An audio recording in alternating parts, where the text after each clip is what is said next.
আমরা এরকম কোনো ডিসিশন অবশ্যই নিব না যেটা আসলে ন্যাশনাল ইন্টারেস্টের সাথে কনফ্লিক্টিং হয়।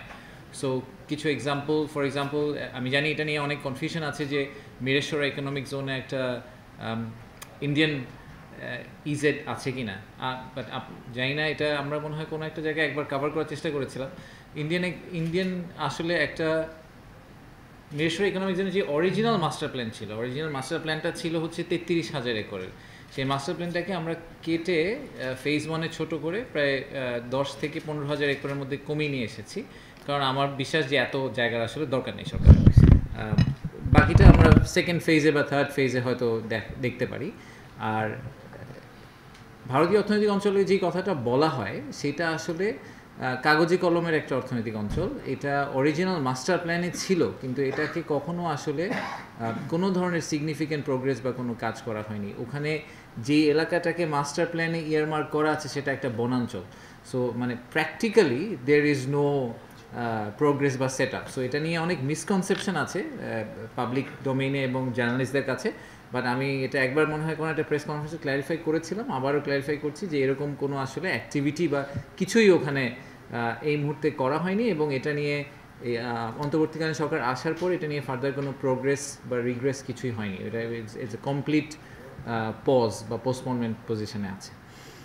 আর যেহেতু আবার ওই একই থিমে আসলে পোর্টের একটা কনভারসেশন আসলো, সো আমি জাস্ট জেনারেল টার্মটা বলি, সেটা হচ্ছে যে ন্যাশনাল সিকিউরিটি অ্যাবসোলুটলি নন কম্প্রোমাইজড একটা পজিশন, এটা নিয়ে আমরা কম্প্রোমাইজ অ্যাবসোলুটলি করতে চাই না। তারপরে আমার কাছে মাঝে মাঝে মনে হয় যে যেহেতু মানে কনফিডেন্সিয়ালিটির কারণে আমরা অনেক ক্লজ আপনাদের সাথে পাবলিক ডোমেইনে শেয়ার করতে পারি না, কারণ আমরা যেহেতু বাইল্যাটারাল কিছু নেগোসিয়েশনে আছি বিভিন্ন সরকারের সাথে। বা এগেন আমি এতটুকু বলতে পারি যে আমাদের প্রাইমারি অবজেক্টিভ হচ্ছে যে চিটাগং পোর্ট আসলে কিন্তু শুধু চিটাগংয়ের পোর্ট না, সমগ্র বাংলাদেশের পোর্ট। ইনফ্যাক্ট আমরা বলছি যে এন্টায়ার সাউথ এশিয়ার রিজনের একটা ইম্পর্টেন্ট পোর্ট, রাইট? যে সেভেন সিস্টার্সের কথা বলা হচ্ছে বা নেপাল ভুটানের কথা বলা হচ্ছে, সবার জন্যই এটা প্রাইমারি।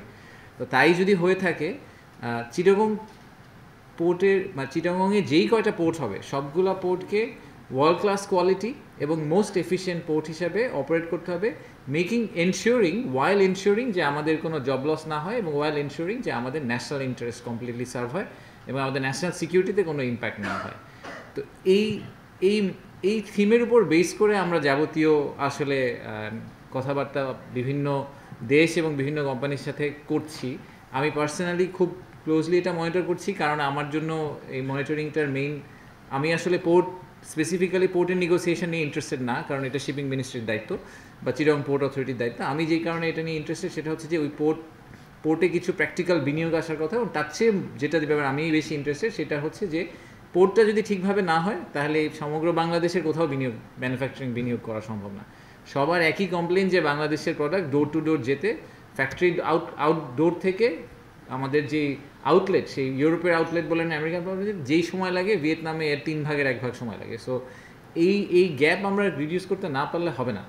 তো পোর্টটাকে আপনারা শুধু যদি পোর্টটাকে ইটসেলফ না দেখে ওটাকে অ্যাকচুয়ালি এন্টায়ার বাংলাদেশের আউটলেট হিসেবে একটু কাইন্ডলি চিন্তা করবেন, ওই পয়েন্ট অফ ভিউ থেকে যদি একটু দেখার চেষ্টা করেন তাহলে আমাদের জন্য ভালো হয়।